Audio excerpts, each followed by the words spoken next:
That was a nice move by Pipkins, taking it right to the rack himself. Wide open three, left wing, and it's good. Nylon, the dunk likes that, Matt. A three from the right side, and it's good! Lawan Pipkins, the man, yet again. Hello and welcome to The Flex. I'm Matt St. Jean. And this is Joe Howie. And we're back with another pre-game episode. This time, it's the Friars on the road against a ranked opponent yet again. Second time this week. Friars playing with a little bit of house money after that win at Creighton.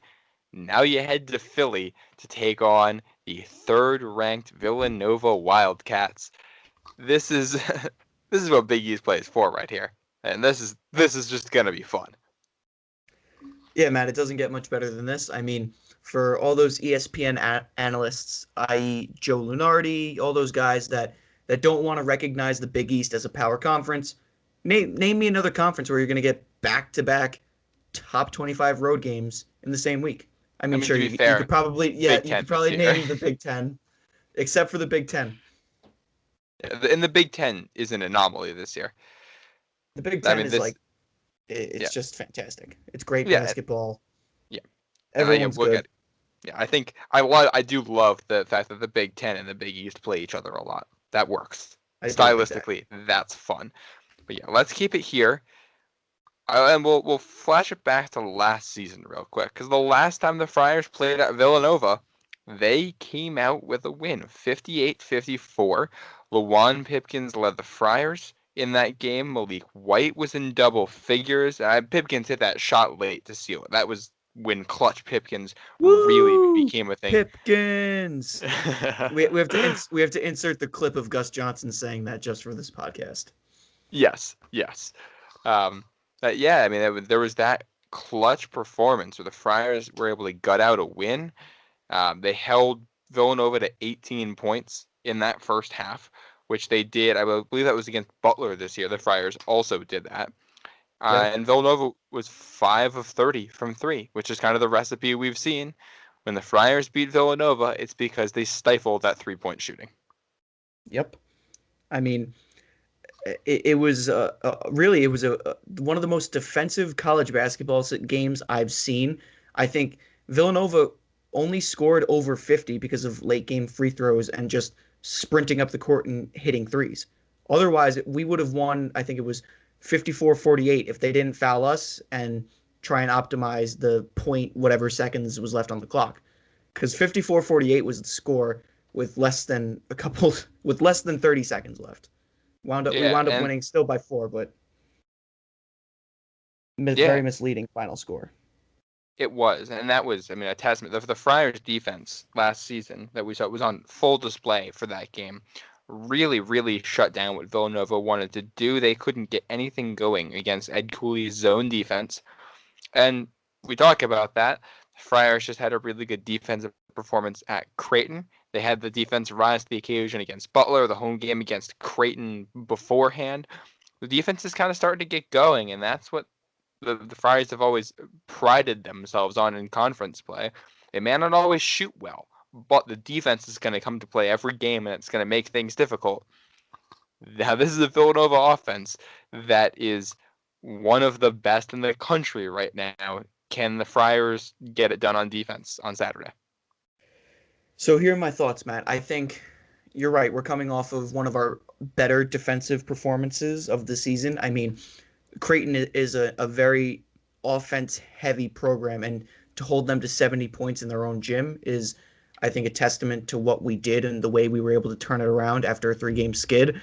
Props to Jimmy Nichols, AJ Reeves, and David Duke on the defensive end. I think those 3 guys really brought it.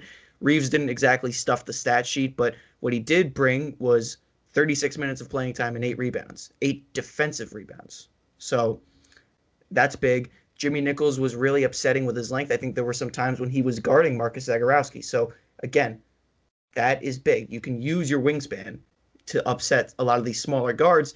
And speaking of smaller guards, someone that you have to upset this weekend is Colin Gillespie, because he is a very similar player to Marcus Zagorowski in that he will run up the court and take a 3. They love shooting threes at Villanova. Yeah, I mean, that they do. And this is a team, I mean, this is probably as balanced a Villanova offense as the Friars have seen recently, but still 29th in the nation in 3-point to field goal ratio. So 45% of the shots that they take are threes, and they hit them. They are 21st in overall effective field goal percentage, 38th in 3-point field goal percentage. These aren't numbers that blow you out of the water shooting wise, but they take the shots because they hit them and they usually get good looks and they usually go in.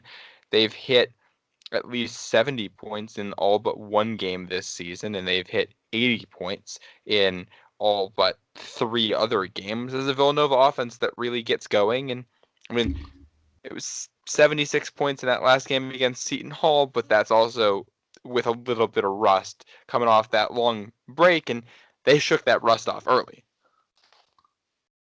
Yeah, the first 10 minutes of that Seton Hall Villanova game was basically a 3-point shootout. It was body It was blow after ridiculous. body blow. I was, and what's funny is the announcers were saying, Kevin Willard said to his team, you don't want to get into a 3-point shootout with these guys. And that's exactly what they did. But hey, credit to Seton Hall for hanging in there because not many teams can go back to back to back to back to back 3-point shots. So that was fun basketball to watch, especially because it was nice to see Villanova get a taste of their own medicine by a team that isn't historic for ripping it from 3 in Seton Hall. Yeah, Seton Hall really gave them a run for their money, if not for a ball that bounced off of Mamu's hands in that final 2 seconds. Seton Hall may have come away with a win at the Finn, at Villanova there in their first game back. Matt. And I mean, Dr. Seuss. this is a Seton Hall team. Obviously, the Friars beat them on the road. I think the Pirates are playing a little bit better right now than they did against Providence. But still, if Seton Hall can go on their road to Villanova and play a competitive game, there's no reason to think that the Friars can't do the same thing. At the very least, they're capable of it.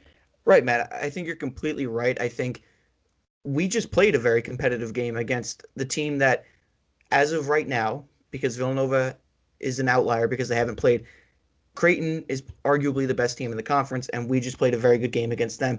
There's no reason why we can't do the same thing against Villanova. No reason at all. If Seton Hall did it and we beat Seton Hall, we can do it. Yeah. Now, it's funny because you're talking about playing good teams, whether you can play with them. Villanova is currently ranked 5th in the country, according to KenPom. The last time that the Friars played a team that was top 5 in the country in KenPom, can you guess who that was, Joe? I think I know it. I think I know. It's an easy answer. It's Villanova. It's Villanova. Back in 2018, all 3 times the Friars played them that year, it was the number 1 in KenPom Villanova. Obviously, the Friars got 1 win and held them to 2 for 20, shooting beyond the arc on Valentine's Day at the Dunk. Everybody remembers that one. And then you have the Big East Championship with, as always with Villanova, some sketchy officiating down the end in big games. We know how that works. We understand. The East Everyone has in the to Big worry East about knows the how money. that works. Yeah, I know, we get it.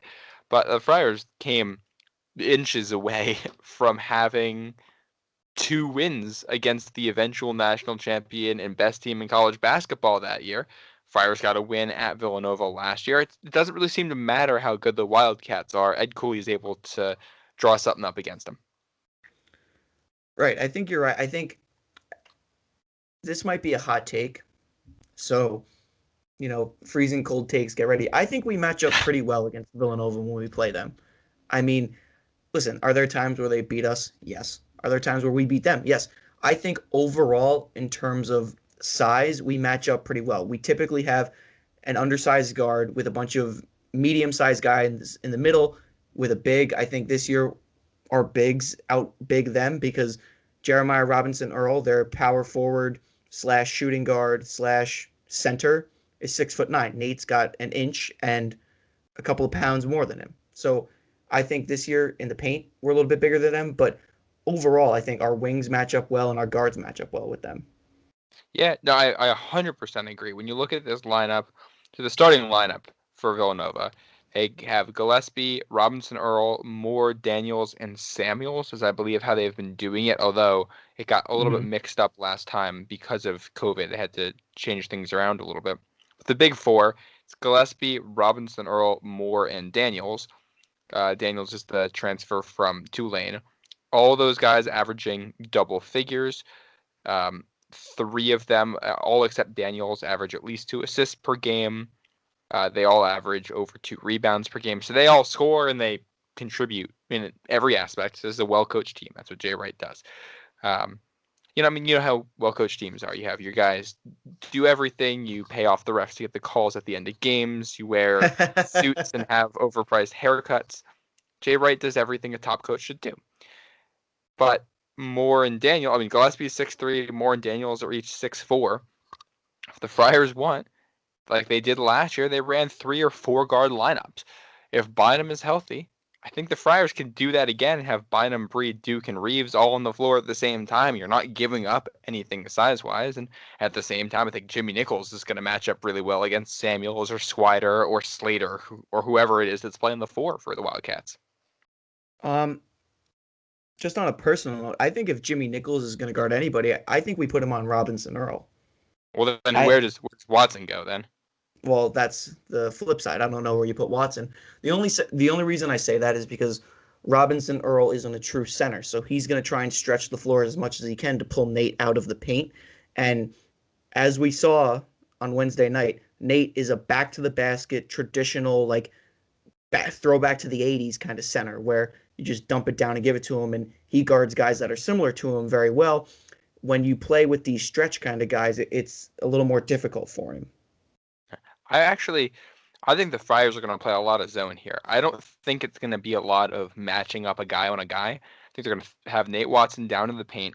And what the Friars did at points last year, they ran one of 2 lineups basically. It was they'd have a 3-2 zone, and that back line was either one of Watson or Khalif Young in the middle, with Duke and Reeves in the corners, and Bynum and White as your 2 guards essentially. You mean Pipkins and White? Thank you. I'm already getting confused. Or what they did is they went really big, and the back line was Holt, Young, and Watson. And the Friars don't really have the bodies to do that big lineup, but you also don't need to against this Villanova team. This is a Villanova team that's kind of like Creighton in that they're smaller and they're going to play physical and all that, but you don't need to go big against them. You can play them small if you want to. If Bynum is healthy, I really like the 4 guard lineup here, because then it's also you're going to be asking Caleb Daniels or Justin Moore to guard David Duke instead of Colin Gillespie, or you're going to have Cole Swider guarding AJ Reeves. You like that matchup every day of the week and twice on Saturday. So just thinking here, because now you've got my brain working again after a 12-hour at work from home day. So here we go. Okay. Now. I like what you said about the small lineup. I think that's advantageous for us because Villanova is going to move the ball. They're going to dribble drive very quickly, and if we put our bigs in, we might not be able to keep up. The Villanova dribble drive into the paint on a Jimmy Nichols or Greg Gant type screams nickel dimer foul. It just screams it. Mm-hmm. I can easily see Colin Gillespie getting a mismatch on Jimmy Nichols, lowering his shoulder, doing the infamous Villanova point guard head fake where he pumps his head back. Jimmy Nichols bumps back a half step, they blow the whistle, and that's free throws. I can easily see that happening. So I like the smaller lineup because that gives us the quickness advantage. What I don't like about the smaller lineup is it's small. So what you lose in the wingspan of Jimmy Nichols, Greg Gant, and possibly Noah Horkler, you gain in speed. So it's really, I think we're going to see a couple of different looks. I think Ed is going to try a few different things. Like you said, Matt, we're playing with house money. No one expects us to win this game. No one expected us to win the Creighton game. So we're flat at conference play, 4-4. This wouldn't be a terrible, terrible time to experiment with different defensive lineups. And I'm not saying experiment like 30 minutes with one lineup and then 10 with the other. I'm saying like in little 4 or 5 minute chunks, see what you can do. Because at the end of the day, if you win, that's a great win.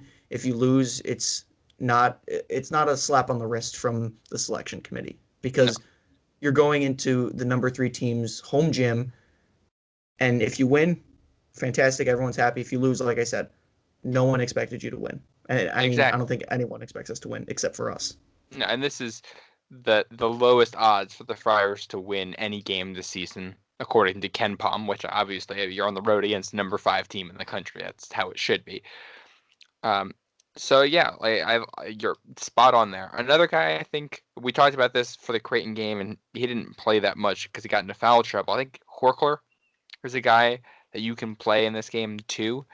Um, I think it's going to be key. Whoever is playing down low has to play good defense. That is a necessity. I think the Friars have to go defense first for these lineups because Villanova is so good, and you have to play your zone and clog up lanes.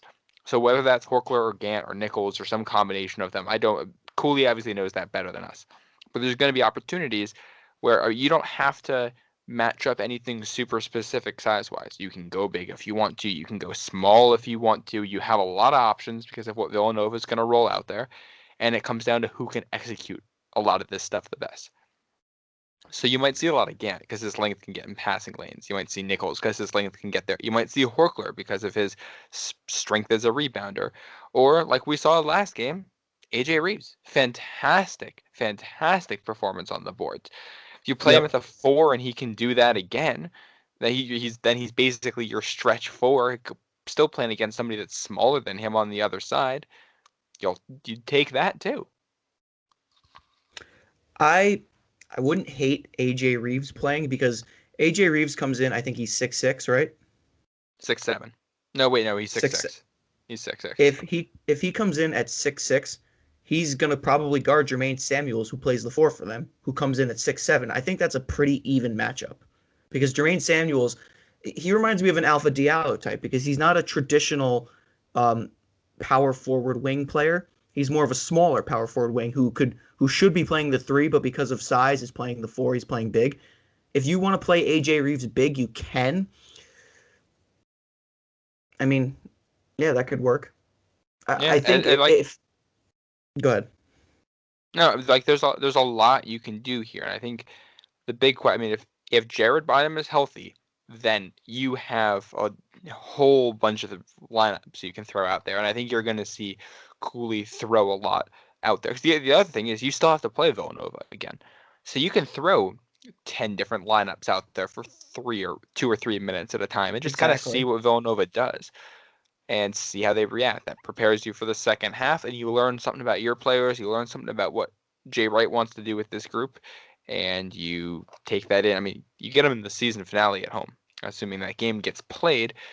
That's going to be a massive opportunity for Providence if they drop, whether or not they win or lose this one. That's a massive opportunity.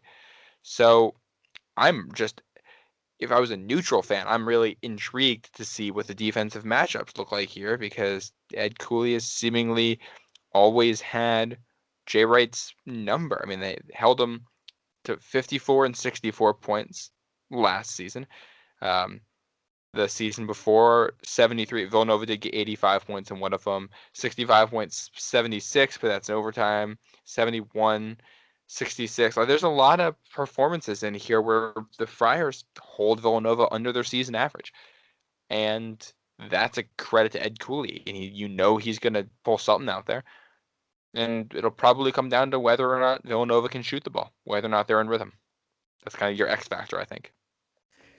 You know, I'm glad you brought that up because I think what's advantageous to us is, and I'm getting this from the post-game press conference that Nate Watson did with John Fanta that they released on Twitter last night.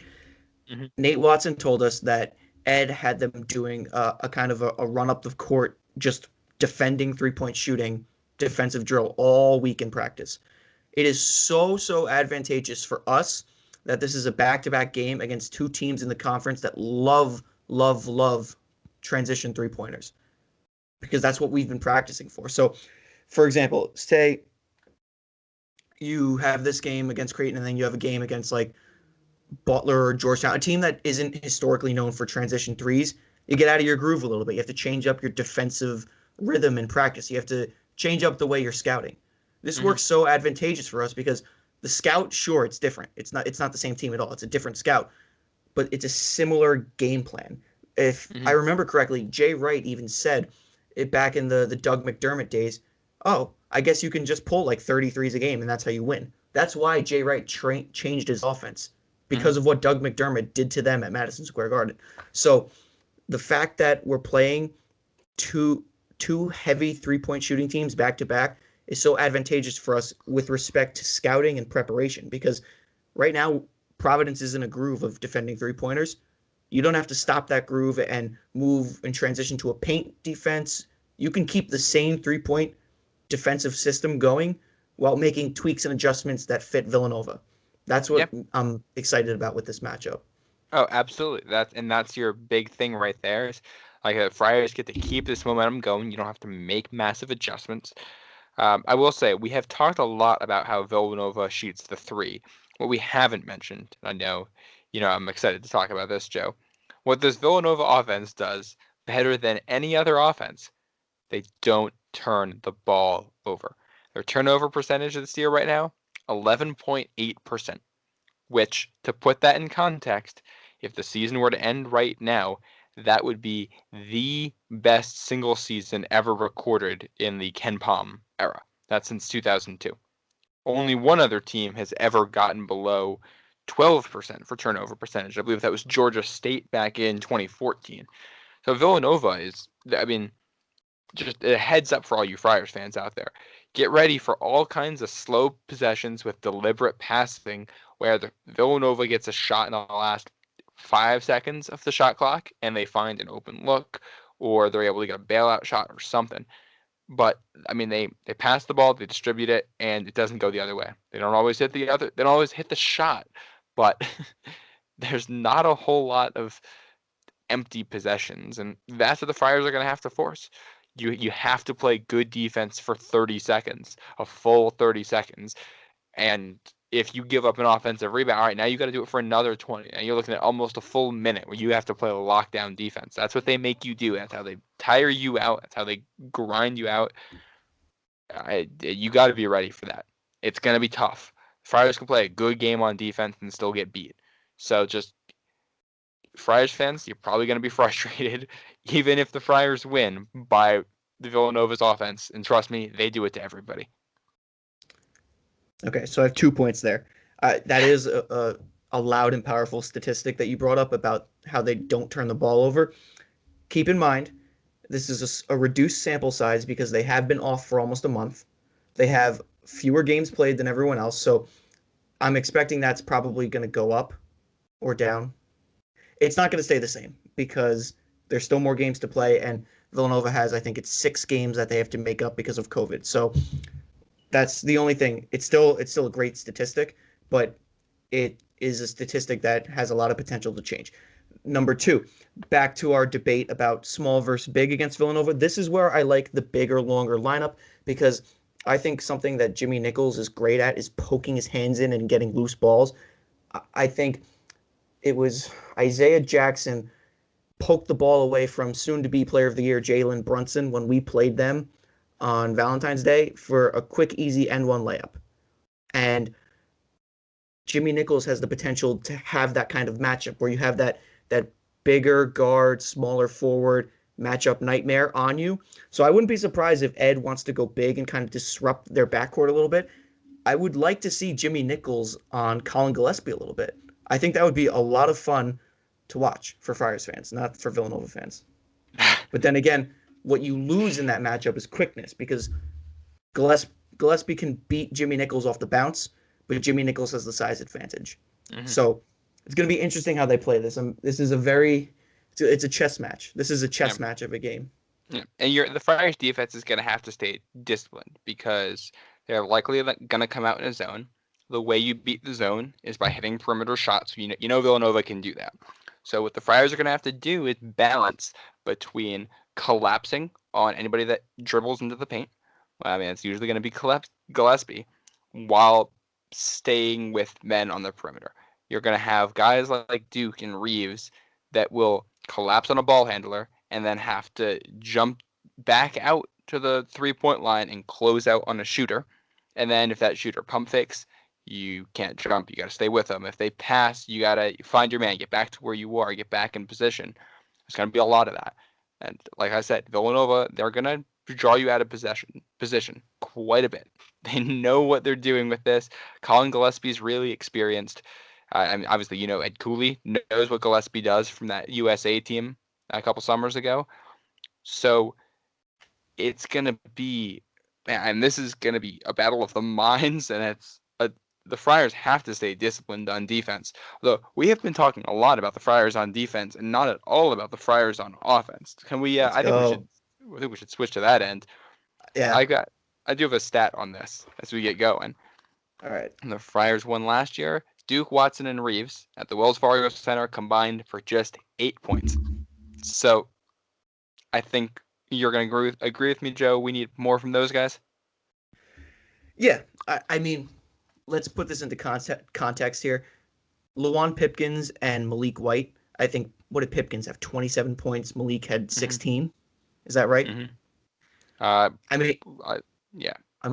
Yeah. 15 in for the White. 15. In the neighborhood. So those two guys, we went small ball and it paid off for us when we played at Wells Fargo last year. I think that paid off for us when we won by 4. We won. It was a defensive game, really, which is why Pipkins essentially had half our points. Now, looking forward, what's been working for us is big ball. And what Villanova lacks in the paint is a big man that can play defense on Nate Watson. That's basically it. There's no way to sugarcoat this. Nate Watson has an offensive advantage over Jeremiah Robinson Earl. And we saw bits and pieces of this in the Mamu Kelishvili Robinson Earl matchup or the Ike Obiagu Robinson Earl matchup. Robinson Earl, as talented as he is from beyond the arc, as much of a stretch as he is, cannot defend centers. And that's what Villanova gambles on when you play him at the 5. So listen, you play him at the 5, that's great. He can stretch the floor. He can stroke it. He has a good jump shot. He can score in a variety of different ways. Great. He can't box out bigs, and he can't really defend guys that are bigger than him. You saw him get outworked in the paint defensively against Mamu and Ike Obiagu. And last year at the Dunkin' Donuts Center, he let Nate Watson put 17 points up on him. And I watched that game. I watched the highlights of that game not too recently. 4 or 5 times, Nate Watson boxed him out, and Robinson Earl was on the ground. Like, it wasn't like he got outworked. He got outworked to the ground. Given he was a freshman, he's definitely gotten stronger than then. But so is Nate. And Nate was coming off of an injury. This is a matchup I've been waiting for since the last time we played them, because Khalif got most of the minutes. This is a very exciting matchup to me. Yeah. And I think not only we've seen how Nate can beat double and triple teams, but not only will he be able to do that against Villanova. I mean, he's going to draw them all over the place. He's going to have Cole Swider coming over to help, or some of these other guys coming over to help. And if Watson kicks out on any of that, he's going to have, we're going to have wide open looks from the perimeter. AJ Reeves, he had 0 points. He only took 3 shots. He missed a 3-pointer. Last year, I don't think that's how it's going to go. We saw him, even with a bad shooting performance, go essentially wire to wire at Creighton. It's going to be a similar type of thing. He and Duke can both shoot the 3 ball. Both of them are going to have opportunities to hit from the perimeter. This is kind of the other thing we've seen with Providence and Villanova. When they match up, the 3 points that I hear, is that Pip in the background? Yeah, that's actually Summer. If you look back at past matchups between Providence and Villanova, it's very easy to pull the 3-point numbers for Villanova and talk about the lockdown defense for the Friars. But I think it's equally important to look at what the Friars have done from beyond the arc in those games. It's usually nothing fantastic, but it's never a bad game. They get opportunities and they hit the shots they need to. That was true with Lawan Pipkins going 4 for 8 from beyond the arc at Villanova last year. It was true when Villanova came into the dunk and lost on Valentine's Day. I mean, the Friars hit just clutch 3 after clutch 3 in that one, and you have to get Villanova back on their heels. How do you do that? You stifle them on offense and frustrate them. get in the way of their ball movement because it interrupts their shooting. And on the other end of the floor, you have to have somebody who beats their game plan. So usually they're going to, in a game like this, they're going to game plan around probably Watson or Watson and Duke and say, we're going to make sure we take these guys away.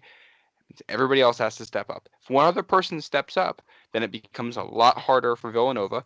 They're going to fall out of the game plan a little bit, and then Duke and Watson are going to have even more opportunities, or Reeves is going to have more opportunities. It disrupts things. And once you get them on their heels mentally, especially if you can do that early on, which the Friars have done against them, you got a shot at controlling the game. Yeah, Matt, I really like that point you brought up. They're definitely going to game plan for Duke and Watson. I mean, anyone who's watched the Friars all season knows that those are the two guys you have to game plan for. So what I think we need to take advantage of here is role-playing guys. Alan Breed, AJ Reeves, Jimmy Nichols, Ed Croswell, who I'll talk about in a second. But those guys, Breed, Reeves, and Nichols, they can all stroke it from beyond the arc. And that's what we've seen when we've played Villanova in recent memory. It wasn't Alpha Diallo who put up a ton of points when we beat them. It was Malik White and Lawan Pipkins. Lawan Pipkins barely played in the first matchup against Villanova, played almost every minute the second time around. So Jay Wright, he is a great coach, but he plans for your big guys. I think the prime example of this is 2 seasons ago at the Dunkin' Donuts Center, Mekhi Ashton Langford. Friar fans, we're all too familiar with the style of play of Mekhi Ashton Langford, but in the post-game press conference, Jay Wright said, we planned for Alpha Diallo and he had an off night. We did not plan for Ashton Langford because he didn't get a lot of minutes. So while he is a great coach, he doesn't plan for the role-playing guys. He plans for the billboard names, Duke, Reeves, Watson. If you can get Breed going, if you can get Nichols going, and if you can get Ed Croswell going, I think this is advantageous for the Friars. The reason I'm so excited about Ed Croswell is because he's played Villanova before. He put up a double-double against Villanova last season. That's a fantastic point. Yeah, he has history against them too. And if you want to go big against them, the Friars played Watson and Khalif Young at the same time against Villanova last year. You could go Watson and Ed Croswell on that back line if you really wanted to. You have to get out of my head because you took that right off of my tongue as I was about to say. You literally, I wish I could hit you right now. See, this is, for everybody listening at home, this is the problem with us once you get this deep into Friar season. Like, for every 30 minutes you're hearing us on air, we're spending at least an extra 30 minutes every single day talking about this stuff, and we're looking at the same numbers and watching the same games. And we've been doing this even without the podcast for 2 or 3 years now, talking daily about Friars basketball during the season. So when that happens, you get to develop one brain, one shared brain. I specifically did not want to tell you that before we recorded because I wanted to pull it out and have you be surprised. But damn it, you took it right from me. Okay. I just guessed the Christmas gift as I was unwrapping it. Yep, you shook the box a little too hard. Okay. So is it Legos? Yes, but just don't step on them. Unless you're Colin Gillespie, go run all over them. Yeah. So, okay. Back to the comparison I wanted to make. Alpha Diallo last season, when we played at Wells Fargo, got poked in the eye, and then he got called for a foul because that's how it works when you play ranked teams. If they poke you in the eye, they could blatantly. Colin Gillespie could have taken his finger and shoved Alpha Diallo's eye into his skull, and they would have said foul number 11. But regardless, it doesn't matter how much Jay Wright pays the refs. Alpha Diallo got poked in the eye. He got limited minutes in the second half. I mean, in the post-game picture, his entire face is swollen. It felt really bad because that looked like it really hurt. But Ed Cooley went bigger with Khalif at the 4 and Nate at the 5. So the comparison I wanted to bring up was you put Ed Croswell at the 4 and Nate at the 5, and you go big and you pound the paint because that worked for us. But damn it, Matt, you stole it. You stole the words right out of my mouth. 2 experienced guys who have had career nights against Villanova. Nate, it wasn't really a career night because 17 is like for him this season. But last season, coming off of a knee injury, 17 was great. That was one of his better games. And Watson had 18 points at Villanova 2 seasons ago. That's the last time they played at Finneran. I didn't know that.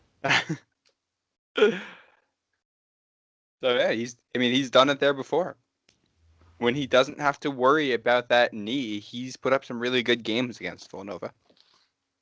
And I think that's a testament to Ed Cooley said it in the post-game presser. We said it in our post-game episode. Nate Watson is a traditional center. Back to the basket, high percentage shots near the rim, dunks, layups, the hooks. Very rarely does he take a jump shot. If he does take it, it probably goes in. He's the type of player you need to exploit against these stretch teams. Creighton is a stretch team. They don't have a true big. Villanova is a stretch team. They don't have a true big. You need to exploit your strengths. You just have to. Yeah. In a game like this, when you have a strength like that, exploit the hell out of it. Yeah. I'm right there with you. I think we've been going on for a while now. I think this is a good spot to wrap up. So, Joe, give it to me quickly. X Factor and final score prediction. You didn't know who my X Factor was? Okay. I mean, I think we know, but just to put the label on it. My X Factor is Nate Watson. Listen, we just saw the best performance of his career in the Friar uniforms. He's going to build off that. He's playing with a lot of momentum. He's playing another advantageous matchup. Feed the big man. Just do it. My score prediction.